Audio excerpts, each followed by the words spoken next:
Baik, Assalamualaikum warahmatullahi wabarakatuh. Perkenalkan, nama saya Syakib Dawas dengan NIM S1124053. Saya berasal dari Universitas Haluoleo dengan Prodi Teknik Informatika. Pada kesempatan kali ini, saya akan membahas tentang eh, Bitcoin dari blockchain, mulai dari introduction sampai nanti kita akan praktik untuk membuat Bitcoin wallet. Oke, di sini kita langsung mulai saja di 3.1 yaitu di introduction. Nah, di sini ada objektifnya di mana eh, dari semua akhir lesson ini kita diharapkan untuk bisa yang pertama itu untuk menjelaskan apa itu Bitcoin dan bagaimana cara mendapatkannya. Kemudian yang kedua itu menyiapkan Bitcoin wallet. Kemudian yang ketiga mengetahui di mana Bitcoin itu bisa digunakan. Kemudian selanjutnya kita juga akan memahami struktur transaksi Bitcoin di blockchain. Kemudian peran Bitcoin script dalam transaksi, kemudian cara kerja jaringan dan node Bitcoin, yang terakhir langkah-langkah dalam proses Bitcoin mining. Oke, kemudian kita lanjut saja ke 3.2, yaitu ada Bitcoin and ways to acquire them. Atau kita bisa bilang Bitcoin dan bagaimana cara mendapatkannya. Oke, di sini kita langsung saja. Nah, di sini yang pertama tadi ada Bitcoin was the first digital currency that valued instant transfer of value across the world. Nah, di sini Bitcoin itu adalah mata uang digital yang pertama yang memungkinkan untuk transfer nilai secara instan ke seluruh dunia, tanpa bank, tanpa perantara, di mana di slide ini kita bisa melihat ilustrasi dua orang itu bertukar Bitcoin itu melalui jaringan. Inilah inti dari Bitcoin, yaitu peer-to-peer, langsung dari satu orang ke orang lain, kapanpun dan dimanapun. Kemudian ada Bitcoin cannot printed, itu artinya Bitcoin ini sama sekali tidak bisa di-print karena dia berbentuk digital. Kemudian ada they are created by computers all around the world and are held electronically. Yang dimana uh, berbeda dengan uang konvensional yang bisa dicetak oleh bank sentral, itu Bitcoin itu tidak bisa dicetak. Tidak ada lembaga atau pemerintah yang mengontrolnya. Seperti tadi itu tidak bisa di-print karena dia bersifat digital. Nah, Bitcoin ini dia bersifat terbatas. Hanya ada maksimal 21 juta Bitcoin yang pernah ada di dunia. Inilah yang membuat Bitcoin itu punya nilai.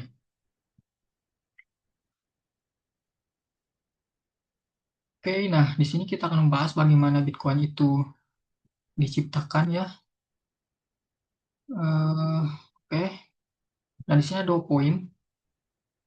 Yang pertama, Bitcoin itu dibuat oleh komputer-komputer di seluruh dunia melalui proses yang disebut mining dan disimpan secara elektronik dan bukan dalam bentuk fisik. Bitcoin itu menjalankan dua fungsi utama yang tadi seperti transaction management. Transaction management yang ini yaitu untuk memindahkan koin dari satu alamat ke alamat yang lain. Kemudian yang kedua ada currency generation, yaitu mengatur dan mengontrol nilai itu moneter Bitcoin. Oke, kita lanjut lagi. Nah, di sini ada Bitcoin Control Supply. Langsung baca saja dari ketiga poinnya. Oke, nah di sini kita bisa lihat ada 3 poin, yang dimana dia ini menampilkan tabel pasokan Bitcoin dari waktu ke waktu. Dan ada beberapa poin penting itu yang perlu kita pahami. Yang pertama itu pasokan Bitcoin itu dibatasi agar Bitcoin itu tetap punya nilai. Tidak seperti uang kertas yang bisa dicetak seenaknya. Kemudian yang kedua itu lajur pembuatan blockchain itu disesuaikan dengan 2016 blok. Kemudian yang ketiga itu jumlah Bitcoin yang dihasilkan per blok itu berkurang 50%. Itu berkurang 50% setiap 210.000 blok. Ini disebut halving. Artinya semakin lama Bitcoin langka, semakin lama itu Bitcoin semakin langka dan semakin berharga. Kemudian kita lanjut bagaimana cara untuk mendapatkan Bitcoin. Oke, di sini sudah dijelaskan bahwa ada dua cara untuk mendapatkan Bitcoin secara online dengan uang tunai. Nah, jika online, kita bisa membuat akun di exchange seperti Coinbase, lalu exchange akan membantu kita membeli dan menjual Bitcoin atas nama kita. Eh, Jika dengan uang tunai, kita bisa memilih metode pembayaran menggunakan platform seperti lokal Bitcoin untuk menemukan orang yang mau bertukar Bitcoin dengan uang cash atau menggunakan ATM Bitcoin yang langsung mengirim Bitcoin ke wallet kita.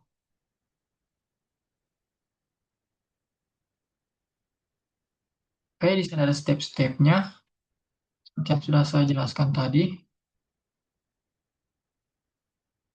Eh, oke, di sini ada 4 step. Nah, untuk membeli Bitcoin itu ada 4 langkah yang terbilang paling mudah. Yang pertama itu kita pilih exchange yang beroperasi di negara kita sendiri. Kemudian yang kedua itu kita buat akun dengan melengkapi identitas yang diminta. Kemudian yang ketiga itu menghubungkan rekening bank kita itu ke akun exchange.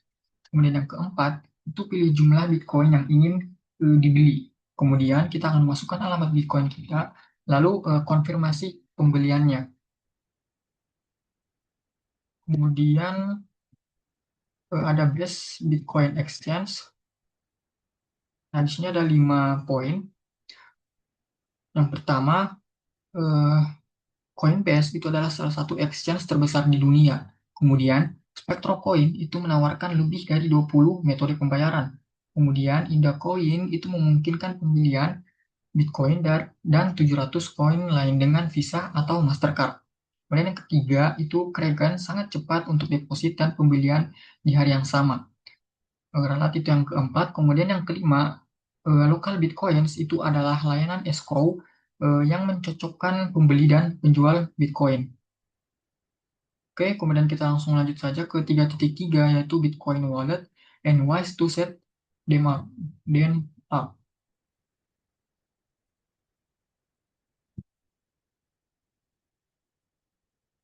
Oke, yang pertama, eh, Bitcoin Wallet. Pertama, kita perlu mengetahui apa itu Bitcoin Wallet. Di mana Bitcoin Wallet itu adalah dompet digital di mana private key itu digunakan untuk mengakses alamat Bitcoin dan menandatangani transaksi. Nah, penting untuk diingat, Bitcoin itu tidak disimpan di wallet secara fisik. Yang tersimpan adalah kunci untuk mengaksesnya.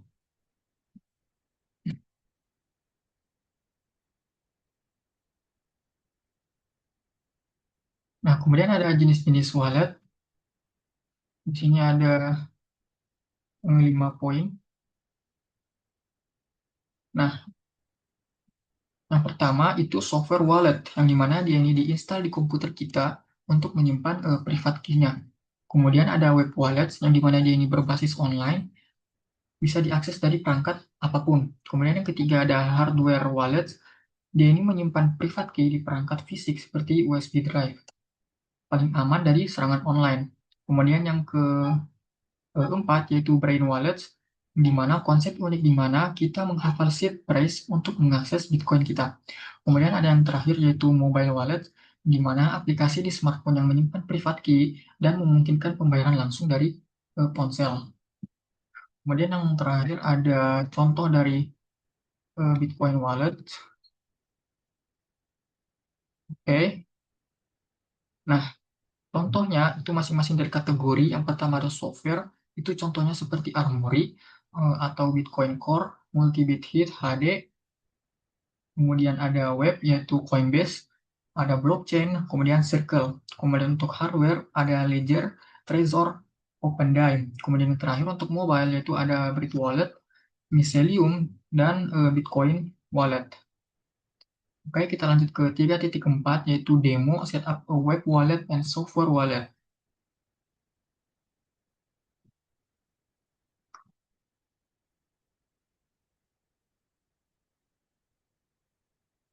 Oke, di sini kita diberi contoh seperti di sini kita mengakses jokes.io.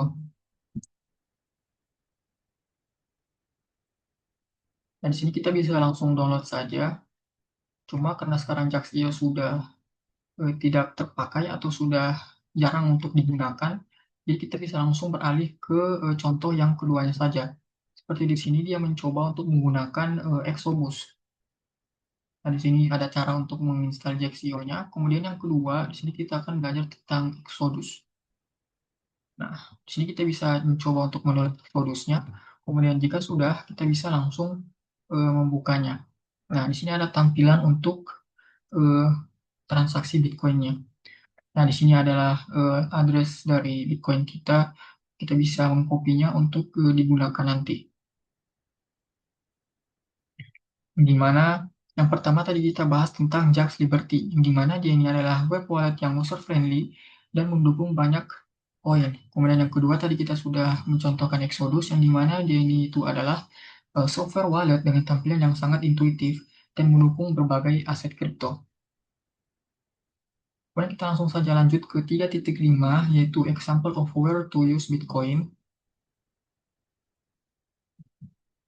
Oke, nah di sini kita mempunyai ada 2 poin. Oke, nah Bitcoin itu bukan hanya untuk investasi.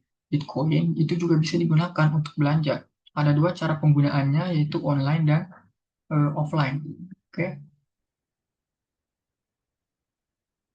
di mana untuk online itu kita bisa membeli produk rumah tangga, gift card, dan video game menggunakan Bitcoin.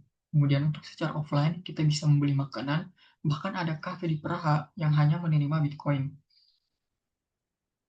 Kita juga bisa membayar tiket kapal, cruise, dan penerbangan menggunakan Bitcoin. Kita lanjut lagi. Di sini ada place to spend Bitcoin.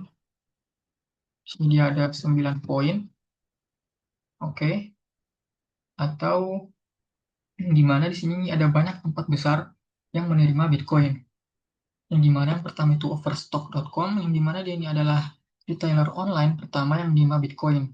Kemudian ada Shopify, dia ini memungkinkan pembayaran Bitcoin di platform e-commerce mereka.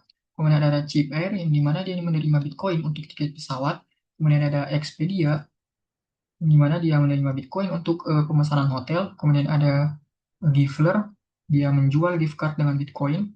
Kemudian ada Rich Jewelers, yang di mana dia menjual perhiasan dengan Bitcoin. Kemudian ada Newegg, dia itu adalah retailer elektronik yang menerima Bitcoin. Kemudian ada Dish, di mana dia adalah penyedia TV satelit yang menerima Bitcoin sejak 2014. Kemudian yang terakhir ada Microsoft, yang di mana dia memungkinkan deposit ke akun Microsoft itu menggunakan Bitcoin. Kemudian kita lanjut ke 3.6, yaitu transaksi in Bitcoin system atau transaksi di sistem Bitcoin. Oke, nah di sini ada skenario, ada Joe, Ross, dan Joy. Di mana pertama ada 3 step pertama. Nah, jika kita mengikuti skenario-nya, Ross itu ingin mengirim 5 Bitcoin kepada Joy. Dengan proses yang pertama tadi, Joey itu berbagi alamat Bitcoin dengan Ross. Kemudian yang step keduanya, itu Ross membuat pesan transaksi yang berisi alamat Joy dengan jumlah 5 Bitcoin. Kemudian step yang ketiga, Ross itu menandatangani transaksi dengan private key-nya dan membagikan public key ke jaringan untuk verifikasi tanda tangannya. Oke, kemudian ada step terakhir, di mana Ross itu menyiarkan transaksi ke seluruh jaringan Bitcoin. Nah, di sini ada double spending problem. Nah, gimana sekarang itu ada masalah yang disebut dengan double spending. Nah, jika kita bayangkan Joey itu mencoba menggunakan 5 Bitcoin yang sama untuk membayar Rachel dan Monica sekaligus, padahal saldonya hanya cukup untuk satu transaksi saja. Masalahnya, itu menggunakan Bitcoin yang sama dan lebih dari satu transaksi, inilah yang disebut dengan double spending problem. Ini adalah tantangan besar dalam sistem uang mata uang digital. Oke.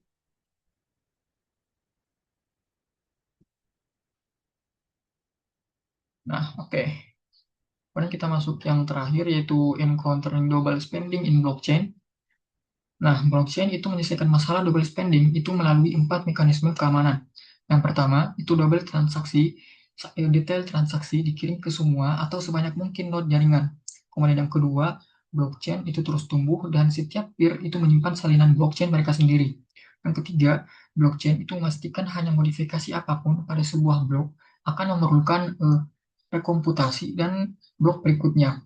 Yang terakhir, itu siapapun bisa memvalidasi transaksi eh, dan validasi ini itu mencegah double spending. Oke, langsung lanjut ke 3.7. Sini ada Bitcoin address.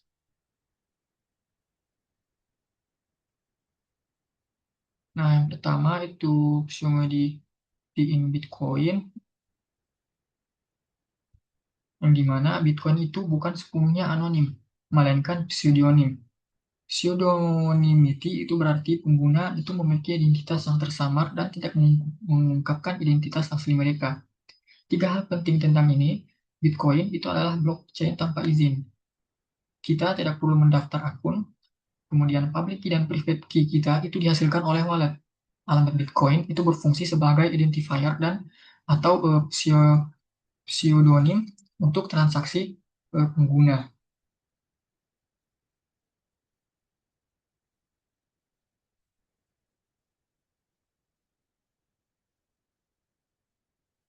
Nah, sini ada lagi untuk Bitcoin address. Ini ada 3 poin, di mana alamat Bitcoin itu berhubungan dengan public key yang didasarkan pada ECDSA atau Elliptic Curve Digital Signature Algorithm yang digunakan dalam Bitcoin.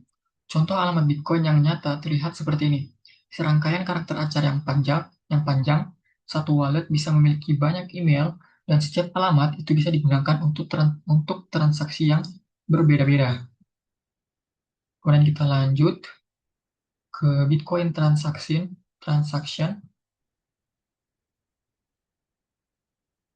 Oke,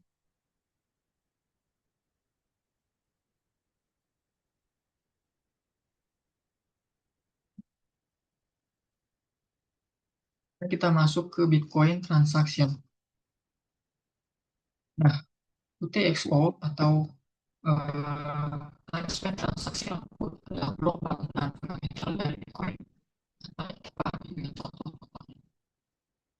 Ross kita ngirim 0,15 Bitcoin ke Joy. Ross itu punya saldo 3,21 Bitcoin.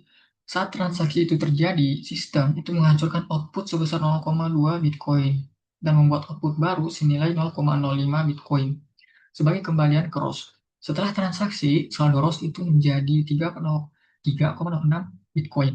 Ini seperti membayar dengan mata uang kertas, di mana jika kita membayar 20.000 untuk barang 15.000, kita akan mendapatkan kembalian sebesar 5.000. Oke,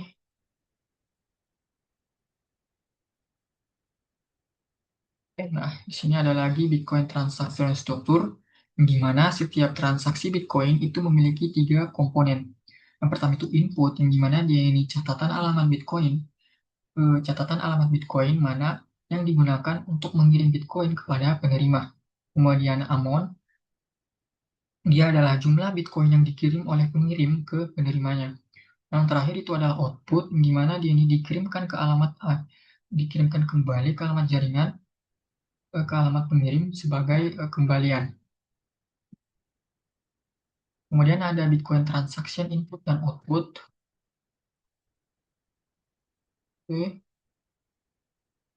Nah, di sini menunjukkan bagaimana transaksi Bitcoin itu terhubung dalam serangkaian input dan output. Setiap transaksi itu mengambil output dari transaksi sebelumnya sebagai inputnya. Itu menciptakan rantai transaksi yang tidak terputus. Yang dimana inilah esensi dari blockchain itu sendiri. Kita masuk ke 3.9, yaitu Bitcoin Script Construction.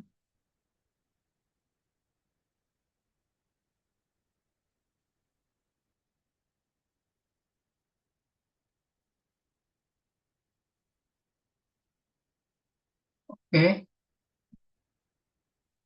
oke, Bitcoin Script Construction. Setiap transaksi Bitcoin itu memiliki script yang tertanam di input dan outputnya. Bitcoin script itu memiliki beberapa karakteristik utama. Nah, ini adalah bahasa pemrograman berbasis tag seperti for. Script itu mencatat daftar instruksi untuk setiap transaksi. Script itu terdiri dari opcodes atau kode operasi, yang dimana Bitcoin script itu menggambarkan bagaimana seseorang dapat mengakses Bitcoin jika kita ingin membelanjakannya. Dan yang penting, Bitcoin script itu bersifat Turing incomplete, artinya sengaja dibuat terbatas untuk alasan keamanan. Kemudian ada Bitcoin script contoh. Oke, di sini ada contohnya, di mana Joy itu ingin memverifikasi apakah transaksi benar-benar dimulai oleh Ross.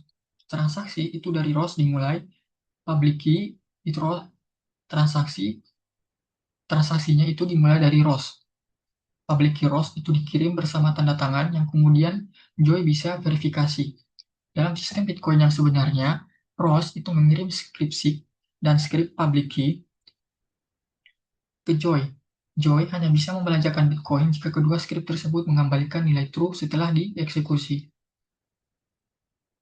Oke, di sini ada Bitcoin script construction, di mana dalam konstruksi Bitcoin, script SIG adalah unlocking script, di mana ini disediakan oleh pengguna untuk membuka kunci. Script public key itu adalah locking script ditemukan dalam output transaksi dan merupakan kondisi yang harus dipenuhi untuk membelanjakan output tersebut. Urutan script yang dieksekusi yaitu, kita selesaikan dulu videonya. Nah, sini ada urutan yang lengkap. Nah, oke, di sini ada urutannya, yaitu mulai dari SIG, kemudian public key, kemudian DUP, hash 160, kemudian public key hash, kemudian equal verifikasi, kemudian check signature. Oke, dan kita masuk ke 3.10, yaitu Bitcoin Script Instruction. Oke, di sini ada 4 poin pertama, di mana script itu adalah daftar instruksi yang dicatat bersama setiap transaksi. Ada beberapa fakta penting. Pertama, bahasa scripting Bitcoin itu berukuran kecil dan efisien. Script itu terdiri dari 256 opcode, di mana 15 dinonaktifkan dan 75 dicadangkan. Setiap instruksi itu berukuran 1 byte. Opcode itu mencakup konstanta, row control, stack operation, bitwise logic, aritmatika, kriptografi, log time, pseudo word, dan reverse words. Oke, kemudian di sini ada evaluating Bitcoin transaction script, di mana kita lihat bagaimana script dievaluasi langkah demi langkah untuk memvalidasi transaksi. Di mana langkah pertama, eksekusi itu dimulai. Nilai signatur itu didorong ke puncak stack. Kemudian masuk ke langkah kedua, nilai public key itu didorong ke puncak stack di atas signatur. Langkah ketiga, itu operator DUP itu menduplikasi item teratas di stack. Hasilnya didorong ke puncak stacknya. Kemudian langkah keempat, hash 160 itu melakukan hash pada item teratas stack menggunakan RIPMD 160 atau SHA, salah satu algoritma yaitu SHA 256. Nah, kemudian masuk ke langkah yang kelima, nilai public key hash-nya dari script itu didorong ke atas hasil hash yang baru dikalkulasi. Kemudian langkah keenam, itu operator equal verify itu membandingkan kedua public key hash-nya. Jika cocok, keduanya dihapus dan eksekusi berlanjut. Kemudian masuk ke langkah ketujuh, operator operator cek signatur itu memverifikasi bahwa tanda tangan cocok dengan public key-nya, lalu mendorong true ke puncak stack. Karena script mengembalikan nilai true, transaksi dinyatakan valid. Oke, ini tadi langkah-langkah yang sudah saya jelaskan. Oke, kita langsung lanjut saja ke Bitcoin Network Node.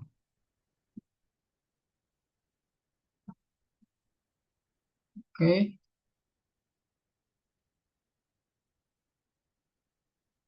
oke. Sekarang kita masuk ke topik yang penting, bagaimana jaringan Bitcoin itu bekerja. Bitcoin itu beroperasi sebagai jaringan ad hoc dengan topologi acak. Artinya tidak ada pusat kendali. Protokolnya itu berjalan di atas TCP port 8333. Semua node yang di semua node itu diperlakukan secara setara di dalam jaringan. Node itu baru bisa bergabung kapan saja dan node itu tidak aktif selama 3 jam akan otomatis dikeluarkan dari jaringan. Lanjut lagi. Oke, di sini ada Bitcoin Network Node yang dimana setiap komputer pertama pertama yaitu setiap komputer yang terhubung setiap komputer yang terhubung ke jaringan Bitcoin itu disebut dengan node. Node di dalam Bitcoin, node dalam jaringan Bitcoin dapat memiliki peran yang berbeda, itu tergantung fungsi yang mereka dukung. Sebuah full node atau node penuh itu adalah node yang menjalankan 4 fungsi sekaligus. Kita akan lihat satu persatu fungsi ini di slide berikutnya. Yang pertama, di sini ada wallet. Nah, fungsi pertama itu adalah wallet, yang dimana wallet itu biasanya itu merupakan bagian dari full node, terutama pada Bitcoin client versi desktop. Wallet ini menyimpan private key dan mengelola transaksi pengguna. Kemudian kita lanjut lagi. Di sini ada miner, yang dimana beberapa mining node juga merupakan full node yang menyimpan salinan lengkap blockchain. Miner inilah yang berlomba-lomba dalam memecahkan puzzle kriptografi untuk membuat blok baru. Kemudian kita lanjut lagi. Oke, di sini ada full blockchain, di mana full node itu menyimpan salinan blockchain yang lengkap dan selalu diperbaharui. Dari blok pertama hingga blok terbaru, ini memungkinkan full node untuk memverifikasi setiap transaksi secara mandiri. Kemudian ada routing node, di mana semua node itu tanpa terkecuali memiliki fungsi routing untuk berpartisipasi dalam jaringan, yaitu meneruskan informasi transaksi dan blok ke node-node lain. Jadi, sebuah full node itu menjalankan 4 fungsi sekaligus: wallet, miner, full blockchain, dan network routing node. Oke, kita lanjut lagi. Jadi kita langsung akan saja semuanya. Nah, ini ada tipe dari apa nih?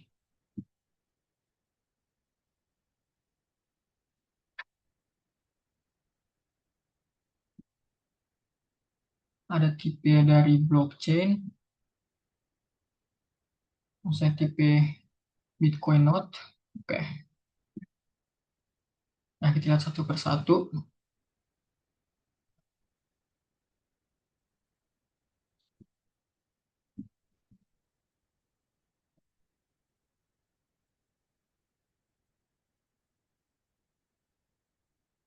Nah,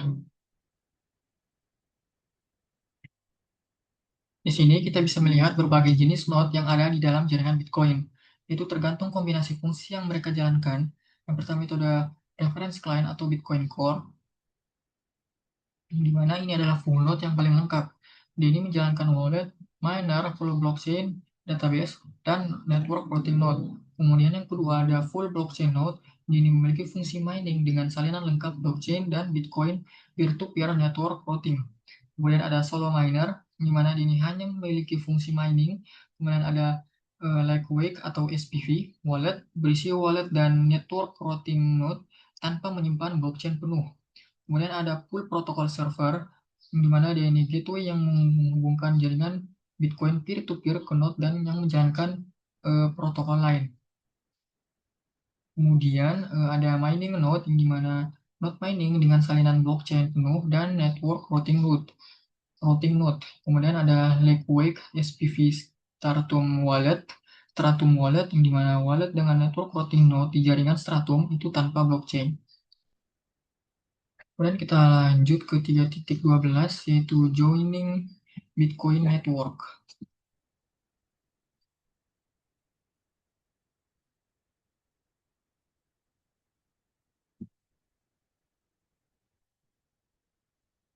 Oke, di sini ada joining Bitcoin network. Di sini kita bisa melihat bagaimana sebuah komputer itu bisa bergabung ke jaringan Bitcoin.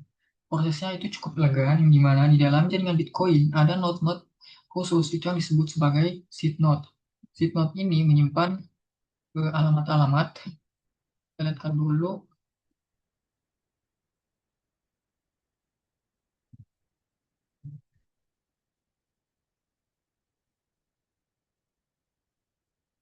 Nah, yang dimana seed node itu menyimpan daftar alamat node-node lain yang aktif di jaringan.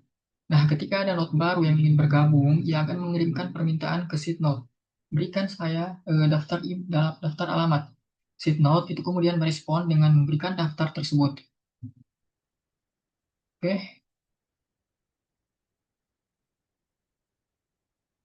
kemudian kita lanjut lagi. Oke, setelah mendapatkan daftar alamat, node baru tersebut itu memilih satu alamat dari daftar dan bergabung ke jaringan. Dari sini, node baru itu sudah menjadi bagian dari jaringan Bitcoin yang terdesentralisasi. Prosesnya sederhana, minta alamat ke seed node, kemudian pilih satu alamat, lalu bergabung. Tidak perlu izin dari siapapun. Nah, inilah yang dimaksud dengan permissionless network. Dan kita langsung lanjut saja ke 3.13, yaitu mining in Bitcoin blockchain.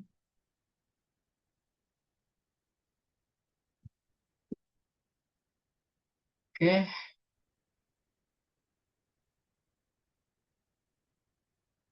nah di sini ada Bitcoin mining proses yang dimana dia ada 4 poin.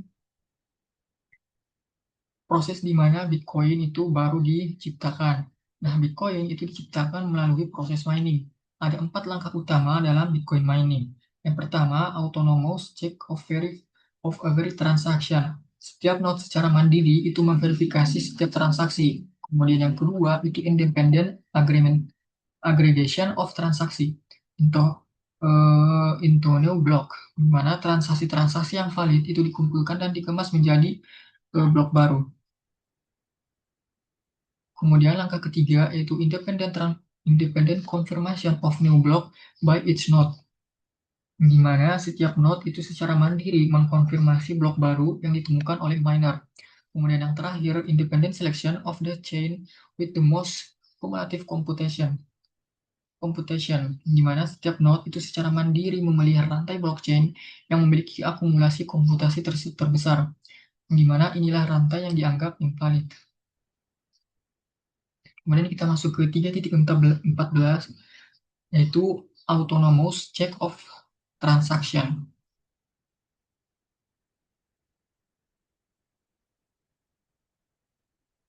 Oke, nah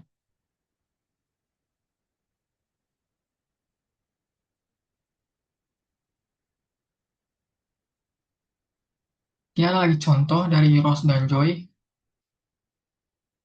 di mana setiap node itu memverifikasi setiap transaksi berdasarkan daftar kriteria yang panjang.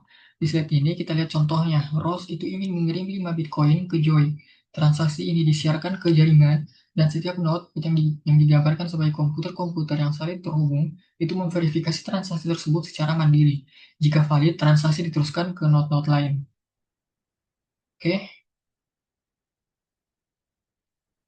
nah kemudian di sini ada transaksi that can further be relayed. Transaksi yang lolos verifikasi kemudian dapat diteruskan atau di-relay ke node-node lain. Dalam ilustrasi ini, ROS itu adalah sumber transaksi. Transaksi ROS ke Joy itu 5 Bitcoin. Menyebar ke berbagai node di jaringan secara bersamaan, itu seperti gelombang yang menyebar di permukaan air. Inilah yang membuat jaringan Bitcoin itu begitu transparan. Setiap node mengetahui transaksi yang terjadi, sehingga tidak ada yang bisa berbuat curang tanpa diketahui oleh seluruh jaringan. Kemudian kita masuk ke 3.15, yaitu Independent Aggregation of Transaction.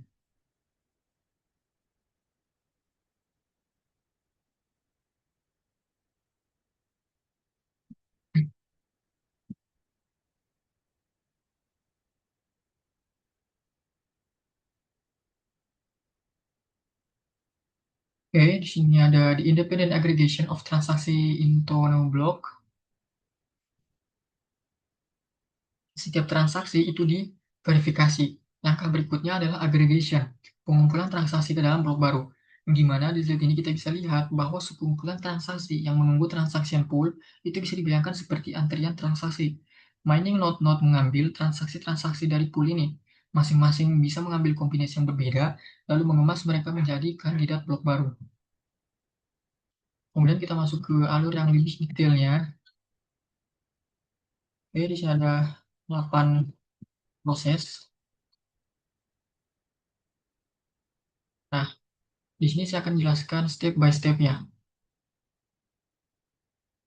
Pertama, miner node itu mendengarkan transaksi yang masuk sambil mencoba untuk main blok baru. Ia juga mendengarkan blok yang ditemukan oleh node lain. Kemudian yang kedua, miner node itu mengumpulkan beberapa ratus transaksi di memori poolnya. Kemudian yang ketiga, saat miner sedang mencari solusi untuk blok 273816, ia menerima blok tersebut dari jaringan Bitcoin.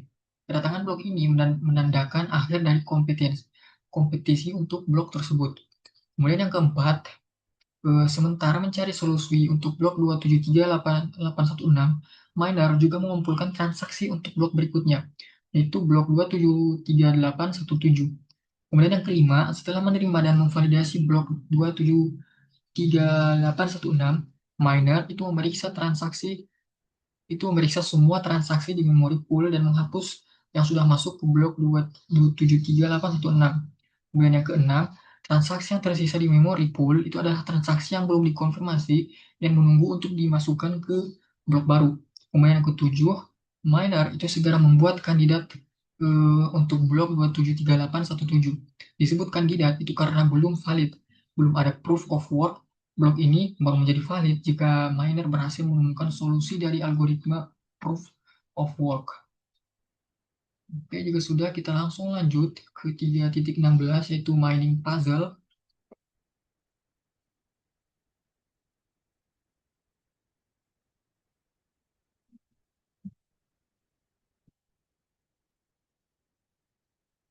Oke, nah di sini ada Bitcoin mining proses, yang dimana inilah inti dari Bitcoin mining. Mining puzzle atau teka-teki matematika yang harus dipecahkan oleh miner. Setiap blok itu memiliki struktur header yang terdiri dari header hash dari blok sebelumnya, kemudian version, market root, dan dari semua transaksi, nonce, dan difficulty target. Formula yang harus dipecahkan itu adalah algoritma SHH256 dan kombinasi hash of previous block ditambah dengan transaction hash ditambah dengan transaksi hash ditambah time step ditambah nonce harus menghasilkan nilai yang kurang dari satu eh, yang kurang dari atau sama dengan difficulty target. Tiga nilai pertama hash block sebelumnya, transaction hash, dan timestamp timestamp itu sudah diketahui. Yang tidak diketahui itu adalah nonce. Tugas miner itu adalah mencoba miliaran kombinasi nonce hingga menemukan yang menghasilkan hash yang dengan nilai yang cukup kecil sesuai dengan target kesulitan. Oke, di sini kita bisa lihat.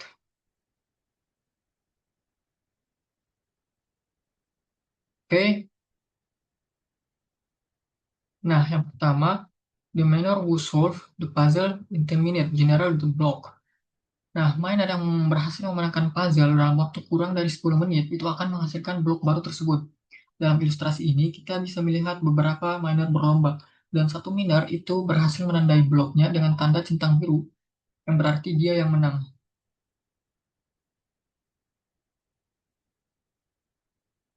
Kemudian ada immediately the mining node transit the block to the all peers. Segera setelah miner berhasil, ia langsung menyiarkan blok tersebut ke semua peernya di jaringan. Node-node lain kemudian memvalidasi blok tersebut dan menambahkannya ke salinan blockchain mereka masing-masing. Kemudian di sini ada reward untuk miner. Nah, kemana yang pertama yaitu karena miner menggunakan sumber daya yang berharga, yaitu listrik dan kekuatan komputasi, mereka diberikan reward berupa Bitcoin. Yang pertama, miner yang berhasil mendapatkan reward itu berupa Bitcoin yang baru diciptakan. Inilah satu-satunya Bitcoin, inilah satu-satunya cara Bitcoin baru masuk ke peredaran melalui proses mining. Kemudian, block reward half every 210.000 blok or every 4 years. Di mana namun reward ini tidak tetap. Ia berkurang separuh setiap 210.000 blok atau kira-kira setiap 4 tahun. Inilah yang disebut dengan Bitcoin halving. Pada awal Bitcoin diluncurkan, reward per blok itu adalah 50 Bitcoin. Setelah halving pertama itu menjadi 25 Bitcoin, lalu 12,5 Bitcoin, kemudian 6,5 6,25 Bitcoin, dan seterusnya. Sistem halving ini dirancang untuk membuat Bitcoin semakin langka seiring waktunya. Oke, kemudian di sini ada, nah, di sini kita bisa lagi melihat sebuah ilustrasi di mana setelah blok disebarkan, itu setiap node dalam jaringan itu memvalidasi blok baru tersebut secara independen. Dalam mekanisme konsensus Bitcoin, setiap blok baru itu divalidasi secara mandiri oleh setiap node-nya. Ini untuk memastikan hanya blok yang valid yang diterima dan disebarkan di jaringan. Node itu memvalidasi blok dengan memeriksa daftar kriteria panjang yang harus dipenuhi. Jika bloknya valid, Node harus menambahkannya ke salinan blockchain mereka dan meneruskannya ke peer lain. Oke, kemudian validate the block.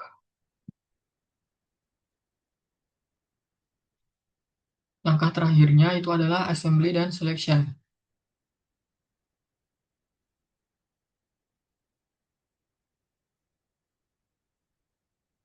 Oke, di mana merakit dan memilih rantai blok. Setiap node itu menerima berbagai kandidat blok dan harus memilih rantai mana yang akan diikuti. Langkah ini menambahkan blok ke blockchain sehingga mengkonfirmasi setiap transaksi yang ada di dalam Bitcoin tersebut. Sebagai hasilnya, miner yang berhasil main blok ini menerima Bitcoin yang baru dicetak sebagai rewardnya. Oke,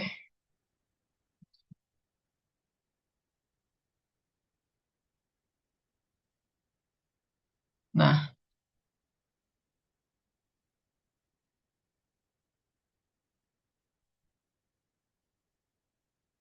kemudian ada di sini Bitcoin get assembled into longest chain.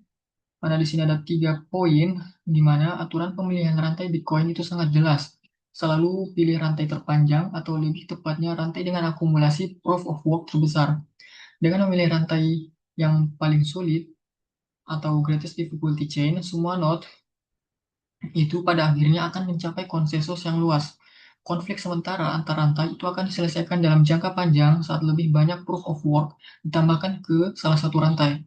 Mining node itu memilih dengan kekuatan mining mereka dengan cara memilih rantai mana yang akan mereka perpanjang dengan menambang blok berikutnya. Kemudian di sini kita langsung lanjut saja ke 3.17 yaitu key takeaway.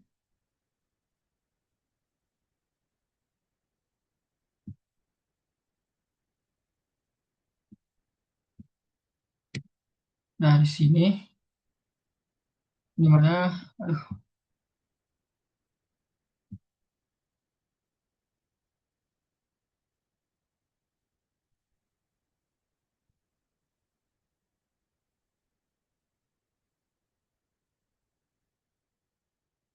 nah di sini ada key takeaway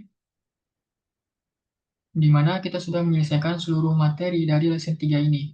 Mari kita rekap semua yang telah kita pelajari bersama. Nah, setelah lesson ini, kita sudah mampu yang pertama itu menjelaskan apa itu Bitcoin dan cara mendapatkannya, baik melalui exchange online maupun dengan uang tunai. Kemudian yang kedua, itu kita bisa menyiapkan Bitcoin wallet, kemudian dari software wallet, kemudian ke web wallet, kemudian hardware wallet, hingga eh, mobile wallet. Kemudian yang ketiga itu mengidentifikasi di mana Bitcoin bisa digunakan dari toko online seperti Overstock hingga perusahaan besar seperti Microsoft. Kemudian yang keempat, kita bisa mendeskripsikan struktur transaksi Bitcoin blockchain, memahami input, amount, output, dan konsep UTXO. Kemudian yang kelima, kita bisa menginterpretasikan peran Bitcoin script dalam transaksi, yaitu memahami skripsi dan script public key. Kemudian yang keenam, menjelaskan jaringan dan node Bitcoin. Kemudian dari full node, jenis-jenis node, hingga cara bergabung ke jaringan. Kemudian yang ketujuh, mengidentifikasi langkah-langkah ke dalam Bitcoin mining, dari verifikasi transaksi, agregasi, konfirmasi, hingga pemilihan rantai terpanjang. Nah, sebenarnya di sini kita lanjut ke knowledge check. Sini kita akan mengerjakan sebuah kuis. Nah, di sini untuk soalnya how many Bitcoin will ever created the world. Jawabannya itu 21 juta. Yang mana ini 210.000. 21 juta berarti 0,6. Nah, berarti jawabannya yang ini. Oke. Nah, di sini ada penjelasannya, yaitu eh, di mana Bitcoin itu memiliki pasokan maksimum yang sudah ditetapkan sejak awal, yaitu 21 juta Bitcoin.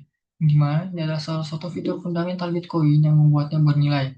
Karena jumlahnya terbatas, itu berbeda dengan uang flat yang bisa dicetak tanpa batas. Nah, maka jawabannya yaitu C, yaitu 21 juta adalah angka yang benar. Oke, kemudian kita langsung next ke nomor kedua, yaitu what is Bitcoin address. Nah, jawabannya itu adalah has a public key. Itu jawabannya adalah Oke, untuk penjelasannya, di mana alamat Bitcoin itu adalah hasil hash dari public key. Itu menggunakan algoritma ECDSA, Elliptic Curve Digital Signature Algorithm. Jadi bukan hash dari private key, jawaban D, dan bukan juga gabungan keduanya atau jawaban C. Dan bukan kode hash acak sembarangan, di mana itu adalah jawaban D. Private key itu tidak pernah dibagikan ke siapapun. Yang dibagikan itu adalah alamat Bitcoin yang merupakan definisi dari public key-nya. Kemudian kita langsung next ke nomor ketiga. Which of this is not of Spark blockchain? Blok metadata. Oke, untuk jawaban yang benar itu yaitu adalah block header, itu D. Nah, oke, gimana jadwal lewat ini itu sudah ditetapkan dalam protokol yang dimana block header itu bukan bagian dari metadata block. Justru sebaliknya, block header itu adalah hasil hash dari kombinasi metadata. Block header itu adalah hasil komputasi SH256 dari kombinasi version, Merkle root, nonce, dan previous block hash. Jadi, version Merkle root dan nonce itu semuanya adalah komponen metadata block yang benar. Sementara block header adalah output dari proses hashing metadata tersebut. Kemudian kita lanjut ke nomor 4. How often does a block reward have? Nah, jawabannya itu every 25 blockchain of or 6 month.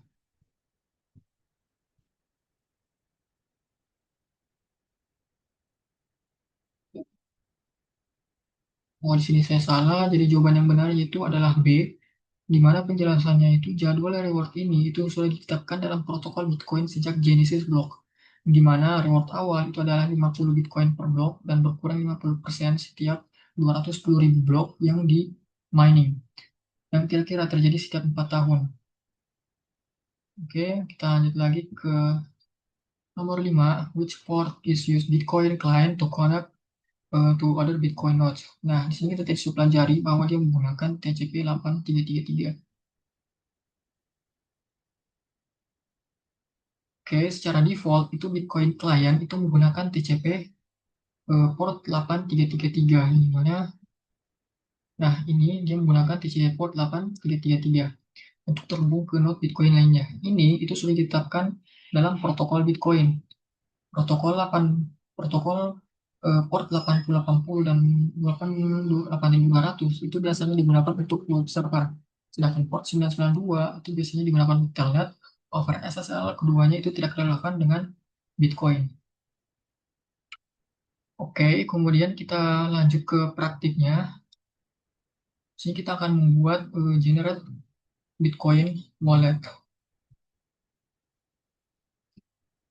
Nah, di sini ada deskripsinya, praktis project yang dimana ini adalah kesempatan kita untuk mempraktikkan langsung apa yang sudah kita pelajari.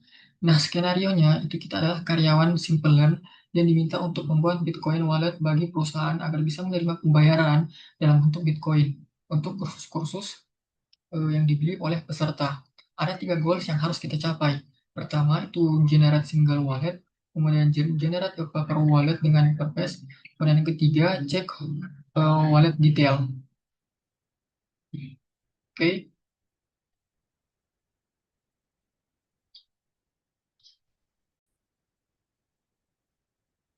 Nah, di sini ada dokumen untuk langkah-langkah lebih lanjutnya tentang proyek yang akan kita kerjakan, di mana langkah pertama yaitu kita akan mengunjungi bit address, kemudian kita menggerakkan mouse secara acak untuk mendapatkan addressnya, kemudian kita akan generate ke single walletnya, kemudian kita akan generate ke paper walletnya dengan purpose, kemudian kita download hasilnya, kemudian kita cek wallet detail dengan cara memasukkan private key dan single wallet yang sudah kita buat tadi. Oke.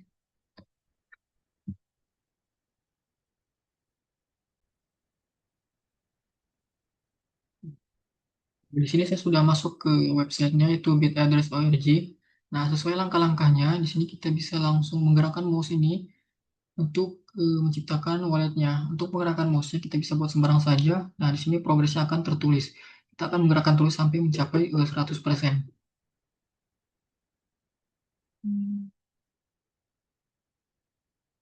Jika sudah sampai 100%, maka dia akan mengenerate wallet kita.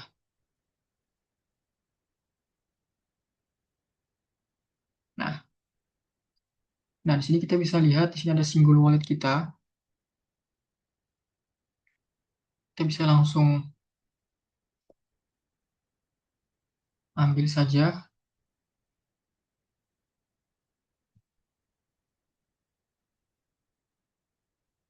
Di sini juga kita bisa menggunakan opsi generate new address. Sini, ini ada Bitcoin address kita. Kemudian ini adalah private key kita. Kemudian untuk paper walletnya, di sini kita bisa lihat ini adalah paper walletnya kita. Dan kita bisa langsung printnya juga. Kita bisa langsung generate. Oke.